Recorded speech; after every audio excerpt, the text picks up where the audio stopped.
तो stranger things season 5 part 1 जिसमें 4 episode release हो चुके हैं और ये सारे एपिसोड बहुत ज्यादा क्रेजी थे। मतलब जो हाइप बनी हुई थी वो वर्थ इट थे। सारे एपिसोड एक घंटे के ऊपर के हैं और 14 एपिसोड तो 1.5 घंटे तक भी जाता है। और मैं बता नहीं सकता हूँ मैं कितना एंगेज हो गया था इसके अंदर, इतना हुक करके रखा था कि एक बार में ही निपटाने पड़े। और भाई एक सीन इतना अच्छा है कि मजा आ जाता देख के। मतलब जो इंतजार हम कर रहे थे ना वो पे ऑफ मिलता है हमको। और मैं सही बताऊं जो बहुत पहले से देखते आए हैं उनके लिए तो काफी एक नॉस्टैल्जिया हिट कर रहा होगा। लेकिन खैर इन सब के बाद सीजन 5 के बारे में बात कर लेते हैं कि एक्चुअली इसमें हो क्या रहा है। अब देखो सीजन 5 की स्टार्ट होती है रिफ्ट खुलने के जस्ट 18 मंथ बाद की, यानी कि 1.5 साल निकल चुका है। न वेकना दिखा है न डेमोगोर्गन दिखा है। इन 1.5 साल में कोई भी अपीयर नहीं हुआ है। अपसाइड डाउन से कंप्लीट साइलेंस बना हुआ है और कुछ लोग सोचते हैं कि it's over, but you know stranger things में साइलेंस का मतलब है कि कुछ तो बड़ा होने वाला है। और लास्ट टाइम तुम्हें याद है कि वेकना को बहुत मारा गया था, जलाया गया था, उसको पीटा गया था और तीसरी मंजिल से फेंक भी दिया था। इस वक्त वो हाइबरनेट मोड में अपनी रिकवरी फेज में है। और यहाँ पर सीजन 4 के लास्ट में जो रिफ्ट खुली थी ना चारों तरफ से, उन सारी रिफ्ट को मिलिट्री वालों ने मेटल की प्लेट लगाकर सील ऑफ कर दिया गया है। और यहाँ पर ये चारों रिफ्ट जाकर जो मिलती जो पॉइंट बनाती है जो है हॉकिंस की लाइब्रेरी, वहाँ पे एक अपसाइड डाउन का गेट खुल चुका है, एक परमानेंट गेट जिस पे पूरे मिलिट्री ने बेस बना लिया है। कोई भी आ नहीं सकता है, कोई जा नहीं सकता है, मतलब रेस्ट्रिक्टेड एरिया हो चुका है। अब देखो मिलिट्री वाले ये ऊपर भी काम कर सकते थे, लेकिन इनकी मस्ती तो देखो, इनने अपसाइड डाउन में भी अपना बेस कैंप बना रखा है। वहाँ पर डॉक्टर के हैं, एक्सपेरिमेंट कर रही हैं और साथ ही में मिलिट्री 11 को भी चेस कर रही है, उसको पकड़ना चाहती है। They think if we get 11 we stop everything, but ऐसा नहीं है।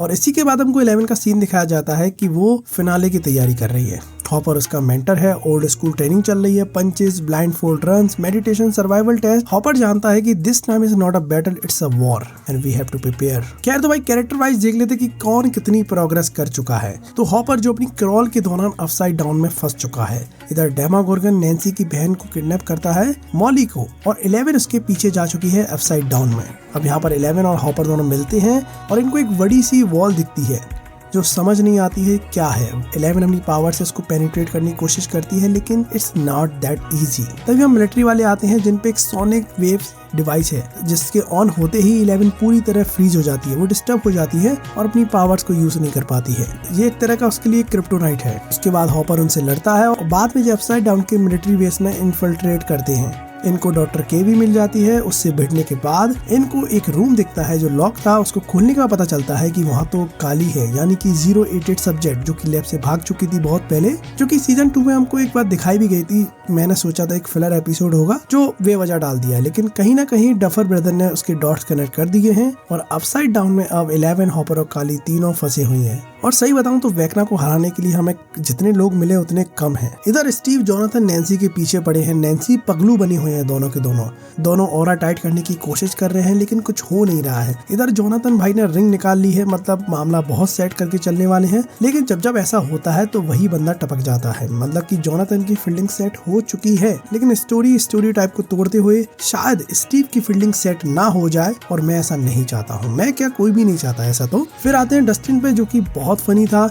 एक इंटेलिजेंट बंदा था जो कि अब सीरियस हो चुका है, मैच्योरिटी हिट कर चुकी है। और वो स्टीव और डस्टिन का जो ब्रोमेंस चलता था ना, वो अब दिखाई नहीं दे रहा है, क्योंकि सीजन 4 के लास्ट में जब से एडी मरा है वो सीरियस हो चुका है। उसके चेहरे पे सीरियसनेस दिखती है। एडी की डेथ ने उसको तोड़ दिया है और वो हेल फायर की टी शर्ट भी पहनकर घूम रहा है, despite knowing that everyone thinks कि भाई हेल फायर एडी की वजह से ये सब कुछ हो रहा है। तब भी वो हेल फायर की टी शर्ट पहन के घूम रहा है, लोगों से पिट रहा है, मार खा रहा है, जिसकी वजह से उसने अपनी क्रॉल भी मिस कर दी। और सही में डस्टिन लिटरली वेकना को मारना चाहता है, क्योंकि वो सबसे ज्यादा हर्ट हो चुका है अभी। खैर इसमें एक और कैरेक्टर है डेरेक। भाई साहब क्या ही बंदा है ये। मतलब बंदा शुरू में थोड़ा इरिटेट लग रहा था, लेकिन लास्ट होते होते क्या ही मजे बांधे इस बंदे ने।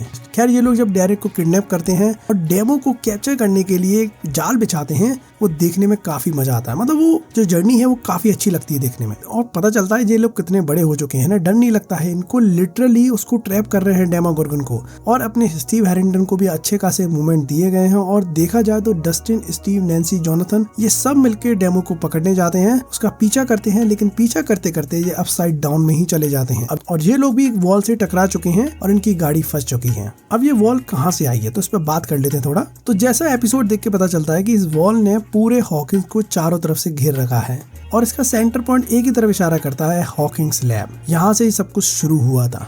और इस वॉल को 11 ने तोड़ने की कोशिश भी करी है तो वो भी ब्रेक नहीं कर पाई है, तो बहुत ज्यादा मजबूत है। मे भी हो सकता है अंबुजा सीमेंट से बनाई हो और अभी ये चारों हॉकिंग लैब्स की तरफ बढ़ेंगे। लेकिन उसके बाद हमको देखने मिलता है हेनरी यानी वेकना जो कि मॉली को ले जा चुका है और उसको अपने माइंड में कैद कर लिया है। वो उसकी यादों में कैद होकर रह रही है। मॉली उसके साथ उसके घर में ही रह रही है, विक्टर क्रील का ओरिजिनल घर। और शायद यही हेनरी की दुनिया हो जो वो बनाना चाहता है, जिसके बारे में अपन किसी और वीडियो में बात करेंगे। तो यहाँ पर हेनरी की मेमोरी में और कोई भी है जिसने मॉली को उस केव में बुलाया और वो निकलती है मैक्स, जो कि असल दुनिया में अभी कोमा में है। तो मुझे ये समझ में आया कि अगर कोई वेकना का शिकार हुआ है, लेकिन अगर वो जिंदा है, मर गया तो बात खत्म है, लेकिन अगर वो जिंदा है तो वो वेकना के माइंड में ट्रैप है, क्योंकि कहीं ना कहीं मैक्स को मर जाना चाहिए था, लेकिन वो सरवाइव कर जाती है थैंक्स टू 11, जो कि वेकना के अकॉर्डिंग नहीं होना चाहिए था। अब हेनरी के माइंड में वो ट्रैप है और ये बात हेनरी को जब पता चलती है तो उसका पीछा करता है और वो एक केव के सामने आके खड़ा हो जाता है और उसमें एंटर नहीं होता है। और हेनरी का फेस देख के यहाँ पर लगता है कि काफी ट्रॉमेटिक मेमोरी जुड़ी है इस केव से। कुछ ऐसा हुआ है इस केव में जिससे हेनरी भी डरता है। तो यहाँ पर मैक्स चली जाती है इस केव के अंदर और वो यहाँ पर सेफ है, उसकी मेमोरी में वो वहाँ सेफ है, वो उसको टच नहीं कर सकता क्योंकि हेनरी उस केव से डरता है। अब ऐसा क्यों, इसके बारे में कभी और बात करेंगे, उसकी भी एक स्टोरी है। लेकिन बात यह है कि मैक्स यहाँ से निकल सकती है। लूकस के उस गाने की वजह से वो नियरली एस्केप कर चुकी थी, लेकिन इन दी एंड वो गाना बंद हो जाता है, पोर्टल बंद हो जाता है और वो इस केव में आके फंस जाती है।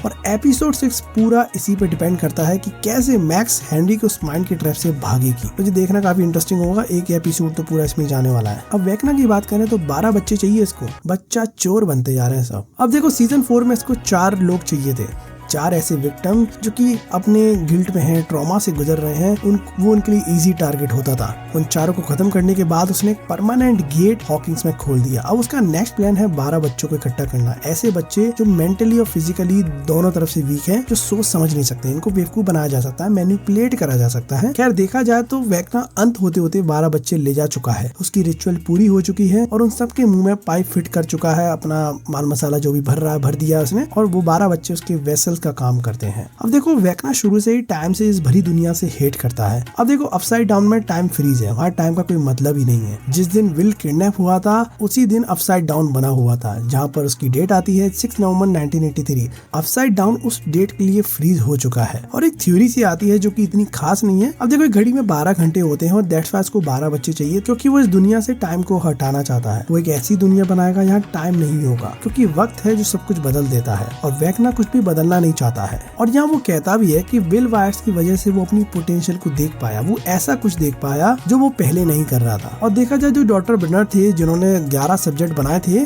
वही काम अब वेकना भी कर रहा है। अब वेकना उन सारे बच्चों को ले जाएगा और उनको अपनी तरह से रीशेप करेगा। खैर यहाँ वेकना कहता भी है कि विल वायर्स की वजह से वो अपनी पोटेंशियल को पहचान पाया, वो बच्चों को टारगेट भी कर रहा है, वेकना बन के नहीं बल्कि हेनरी बन के। और वेकना इन बच्चों को अपने हिसाब से रीशेप करेगा, उसके लिए वेसल्स का काम करेंगे, कोई रिचुअल है जो उसकी पूरी हो जाएगी। फिर इसके बाद नजर डालते हैं विल पे। सीजन 1 से लेके सीजन 4 तक बस सारे लोग इसको प्रोटेक्ट करने में लगे हुए हैं। अब इसकी बारी है लोगों को प्रोटेक्ट करने की। विल शुरू से ही हाई माइंड से कनेक्ट है, चाहे तुम कहो कि सीजन 2 में उसका कनेक्शन टूट गया, लेकिन तब भी वो शुरू से लेके अंत तक वो कनेक्ट ही रहेगा। क्या सीजन 5 के एपिसोड 3 में एक सीन आता है यहाँ पर विल की माँ जॉयस उससे कहती है कोट कहाँ है तेरा। वहाँ आपको समझ में आता है कि उसको ठंड नहीं लग रही थी, लेकिन विल को ठंड क्यों नहीं लग रही है। अब तुम्हें पता है कि अपसाइड डाउन में जितने भी क्रीचर है, डेमागोर्गन जितने भी हैं, उन सबको ठंड पसंद है। और ये सीधा सीधा हिंट देता है कि विल अभी भी हाई माइंड से कनेक्ट था। और एक चीज और नोटिस करो, जब जॉयस के सामने डेमागोर्गन आता है तो डेमागोर्गन